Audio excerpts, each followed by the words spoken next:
Hi everyone, Alexander here from ANavigator. Every week, we publish our Amazon Digest for brand owners, e-commerce leads, and marketing teams focused on Amazon. The goal is to ignore the daily noise and focus on what really changed. Week 3 stands out because several updates hit at the same time. They touch on seller risk, product discovery, and how Amazon is adjusting expectations, both inside the company and on the marketplace. Let's walk through the updates. From February 8th, all seller fulfilled returns in the United States must use an Amazon prepaid return label, even for high priced products. Refunds will be processed faster, usually within 7 days. Sellers will no longer be able to message buyers during the return process. Some product categories are still excluded from this rule. If a returned item is damaged or used, sellers must submit a safety claim to try to recover the money. This means sellers no longer manage risk before a return happens. They handle issues only after the product is already back. Because of this change, many sellers are reviewing their pricing, product selection, and which SKUs are still profitable to sell on Amazon. Amazon is tightening control over supplement claims, and this is not related to new FDA rules. From now on, everything written on your listing must fully match the supplement facts panel. Ingredient names must be identical. Amounts and weights must be exactly the same as on the label. If something is not written on the label, it should not appear on the product page. Starting March 31st, Amazon can remove listings with claims that do not match the label. In most cases, the risk comes from outdated titles and bullet points that were never updated. Sellers in the supplement category should carefully check their listings and make sure all claims are fully aligned with the product label. Amazon is now starting to show data inside the Prompts tab in Amazon Ads. This tab has been empty for months since it first launched. Now some data is appearing at the ad group level. The volumes are still small and it is early, but it shows that Amazon is developing this feature further. If this continues, the Prompts tab could become another useful signal for campaign optimization and performance decisions.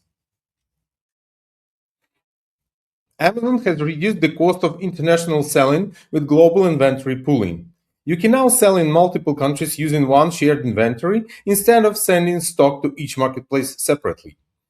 This can lower storage costs, improve delivery speed, and reduce the amount of cash tied up in warehouses. However, this model does not fit every business. It works best for products that sell steadily across different countries and for brands with strong demand forecasting. If sales are seasonal, very local, or operations are not stable, this setup can create extra complexity. The financial benefits are stronger now, but only for sellers with the right structure in place.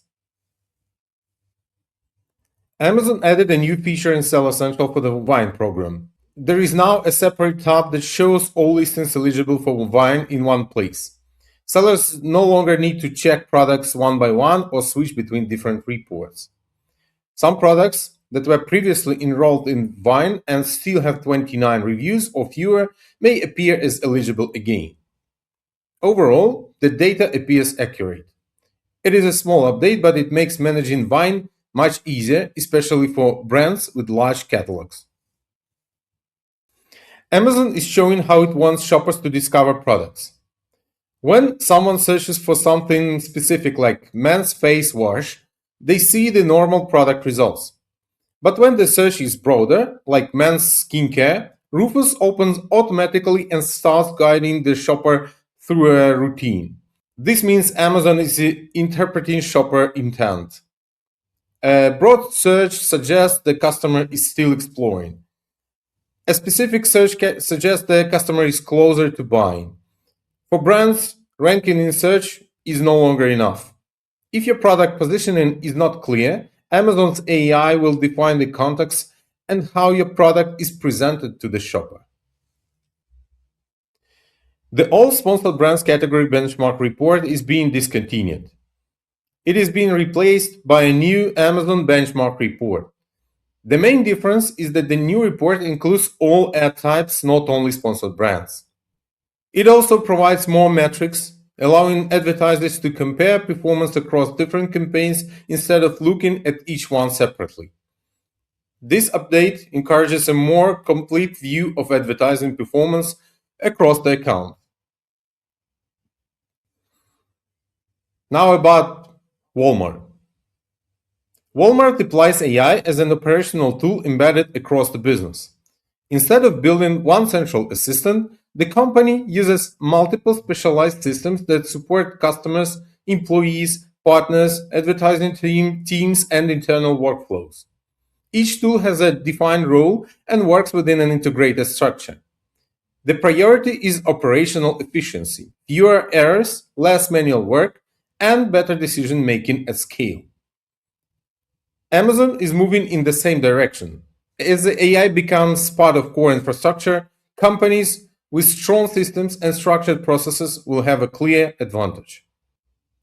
And this is it for this week. If you want this kind of breakdown every week, subscribe to this channel. And if you want to understand how these changes affect your own account, you can reach out to our team at ANavigator. We'll help you make sense of it. Thanks for watching and see you next week.